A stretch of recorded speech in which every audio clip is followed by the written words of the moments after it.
Pernahkah kalian bertanya-tanya, kenapa sih kita bisa mendengar bunyi? Memangnya bunyi itu apa ya? Bunyi itu sebenarnya dari mana? Yuk kita pelajari bersama-sama tentang bunyi.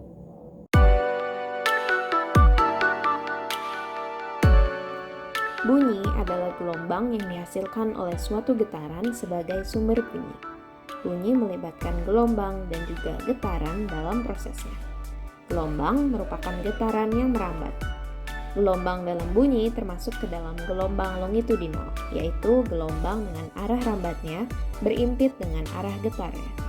Gelombang bunyi juga memerlukan suatu medium atau perantara untuk merambat, atau yang disebut dengan gelombang mekanik. Selain gelombang, bunyi dihasilkan oleh getaran sebagai sumber bunyinya. Getaran tersebut ditandai oleh amplitudo, yaitu besaran panjang getaran, periode, yaitu waktu yang diperlukan untuk melakukan satu getaran, dan juga frekuensi, yaitu jumlah getaran setiap detik dalam satuan hertz. Setelah kita memahami pengertiannya, lalu kenapa sih bunyi itu bisa terjadi? Memangnya apa ya yang menghasilkan bunyi? Bunyi terjadi karena adanya getaran yang merambat dalam bentuk gelombang longitudinal melalui medium-medium tertentu sampai ditangkap oleh penerima. Maka hal ini juga berkaitan dengan syarat yang harus dipenuhi untuk terjadinya bunyi. Syarat yang pertama adalah adanya sumber bunyi. Bunyi bisa berasal dari benda-benda yang bergetar, seperti senar gitar yang dipetik sehingga menghasilkan getaran. Bahkan, pita suara manusia juga termasuk salah satu sumber bunyi, di mana ketika kita berbicara, pita suara kita akan bergetar sehingga akan menghasilkan bunyi. Kemudian, bunyi yang memiliki gelombang mekanik juga memerlukan medium untuk merambat sampai ke penerima. Medium tersebut dapat berbentuk zat padat, zat cair, maupun zat gas.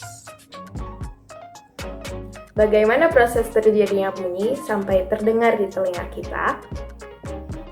Proses terjadinya bunyi yang manusia biasa dengar diawali dengan benda yang bergetar.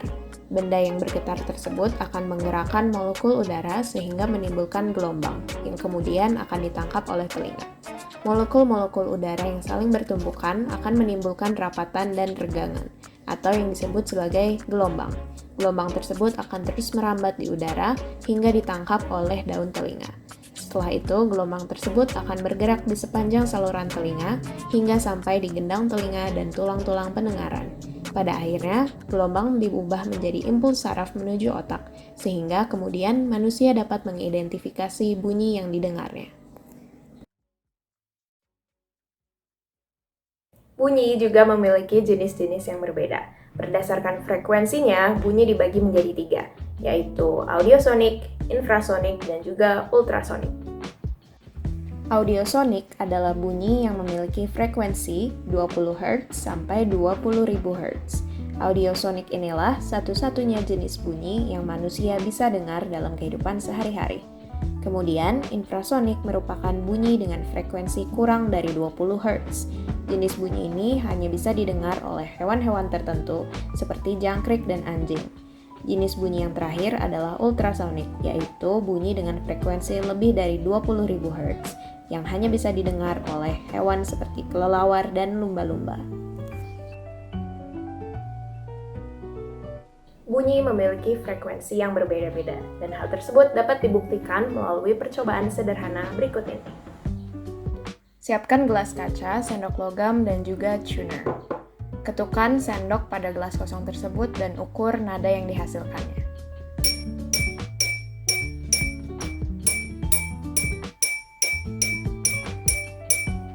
Di sini terlihat nada yang dihasilkan adalah D7. Berdasarkan tabel frekuensi nada, D7 memiliki frekuensi sebesar 2349,3 Hz. Pengukuran frekuensi ini akan berbeda hasilnya jika gelas diisi dengan air. Mari kita coba ukur frekuensi gelas yang berisi air.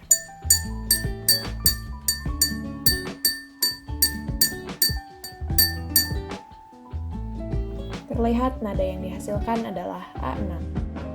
Dan jika kita lihat di tabel frekuensi nada, A6 memiliki frekuensi sebesar 1760 Hz. Maka dari percobaan ini, kita bisa mengetahui bahwa bunyi yang dihasilkan dari ketukan pada gelas berisi air akan memiliki frekuensi yang lebih rendah dibanding gelas kosong. Hal ini terjadi karena gelas yang diketuk akan menghasilkan getaran pada gelas yang dihantarkan oleh air jika gelas berisi air.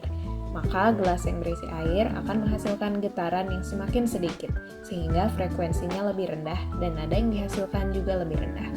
Jadi dapat disimpulkan, semakin banyak air di dalam gelas, semakin kecil frekuensi yang dihasilkan, sehingga nadanya lebih rendah.